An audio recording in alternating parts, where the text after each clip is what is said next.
ઝાલોદ નગરમાં અયોધ્યામાં રામ મંદિરના પુનઃ પ્રતિષ્ઠા મહોત્સવ નિમિત્તે આંતરરાજ્ય સુંદરકાંડ સ્પર્ધા યોજાઈ। महंत श्री 108 दयारामदास बापू पीपलखुंटा आश्रम, महंत श्री दयानंद बापू खोखर गाम इंद्राल के बाजू वडोदरा, मीता दीदी ब्रह्माकुमारी झालोद, इस्कोन मंदिर सनातन स्वामी। आंतरराज्य स्पर्धा में पहला नंबरे महाकाल सुंदरकांड मंडल केसूरधार मध्य प्रदेश, बीजा नंबरे पनगढ़ बालाजी सुंदरकांड मंडल प्रतापगढ़ राजस्थान, त्रीजा नंबर पर कृष्ण सुंदरकांड मंडल रतलाम मध्य प्रदेश आव्या हता। अयोध्याમાં 22 જાન્યુઆરી 2024 રામ મંદિર પુનઃ પ્રતિષ્ઠા મહોત્સવની ઉજવણી આખા દેશમાં કરવામાં આવનાર છે। તેની પૂર્વ ભૂમિકા નિમિત્તે ઝાલોદ નગરમાં તારીખ 24/12/2023 રવિવારના દિવસે વણકતળાઈ સુંદરકાંડ મંડળ અને મીઠાચોક મિત્ર મંડળ દ્વારા આંતરરાજ્ય સુંદરકાંડ સ્પર્ધાનું આયોજન કરવામાં આવ્યું હતું।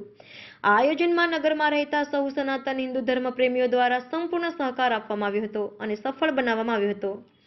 ઝાલોદ નગરમાં 24/12/2023 રવિવારના રોજ સવારે 11 કલાકે મુવાડા રામજી મંદિરેથી જય શ્રી રામના નાદ સાથે નગરમાં ભવ્ય બાઇક રેલી કાઢવામાં આવી હતી।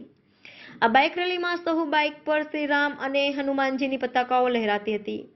આ બાઇક રેલી અંદાજિત 500 બાઇક સાથે 1200 જેટલી સંખ્યામાં લોકો જોડાયા હતા અને આ બાઇક રેલી મુવાડાથી પસાર થઈ મુવાડા ચોકડી, બસ સ્ટેશન થઈ ખાંટવાડાથી વડબજાર થઈ મીઠા ચોક, કોળીવાડા થઈ ગીતા મંદિર ખાતે સમાપન કરવામાં આવેલ હતી। સાંજે 4 કલાકે ભવ્ય જ્યોત યાત્રા સાથે રામજીની શોભાયાત્રા વણકતળાઈ હનુમાનજી મંદિરેથી નીકળી સ્વર્ણિમ સર્કલ ગીતા મંદિર પહોંચી હતી। ગીતા મંદિર ખાતે જ્યોત यात्रा અને રામજીની આરતી કરી આ યાત્રા વડબજાર થઈ BA હાઈસ્કૂલ પહોંચી હતી। આ જ્યોત યાત્રા ડીજેના તાલે ભજનોની રમઝટ સાથે નાચતા ઝૂમતા કાઢવામાં આવી હતી। આ જ્યોત યાત્રામાં પણ ભવ્ય માનવ મહેરામણ જોડાઈને પ્રોગ્રામને સફળ બનાવ્યો હતો। સાંજે 7 કલાકે વિશ્વકર્મા મંદિરેથી ઇસ્કોન મંદિરના સંતોની હરિકૃષ્ણની ધૂનની રમઝટ સાથે નીકળી હતી। આ સંત યાત્રામાં આમંત્રિત સંત 108 દયારામદાસ બાપુ, દયાનંદજી સ્વામી બાપુ, સનાતન સ્વામી તેમજ બ્રહ્મકુમારીઝના મીતા દીદી જોડાયા હતા। આ સંત યાત્રા BM હાઈસ્કૂલના પ્રાંગણમાં આવતા પટેલ સમાજની મહિલા મંડળ, પંચાલ સમાજ મહિલા મંડળ તેમજ સુંદરકાંડ મહિલા મંડળની બહેનો દ્વારા પુષ્પવર્ષા કરી સંતોને આવકાર્યા હતા। ત્યારબાદ સંતોએ આંતરરાજ્ય સુંદરકાંડની સ્પર્ધાના મંચ પર લાવવામાં આવ્યા હતા। બાઇક રેલી, જ્યોત યાત્રા અને સંત યાત્રામાં આદિવાસી સંસ્કૃતિને ઉજાગર કરતા નૃત્યે અનેરું આકર્ષણ નગરમાં ઊભું કર્યું હતું। રાત્રિના 8 વાગે આંતરરાજ્ય સુંદરકાંડ સ્પર્ધાની શરૂઆત આમંત્રિત સંતોએ દીપ પ્રજ્વલિત કરી મંચ ખુલ્લો મૂક્યો હતો। આ આંતરરાજ્ય સંગીતમય સુંદરકાંડ સ્પર્ધામાં કુલ 6 ટીમોએ ભાગ લીધો હતો। દરેક ટીમોને 10 દોહા સંગીતમય સુંદરકાંડની પ્રસ્તુતિ કરવા માટે આપવામાં આવેલા હતા। સંગીતમય સુંદરકાંડ સ્પર્ધામાં દરેક ટીમો વચ્ચે સુંદર સ્પર્ધા યોજાઈ હતી।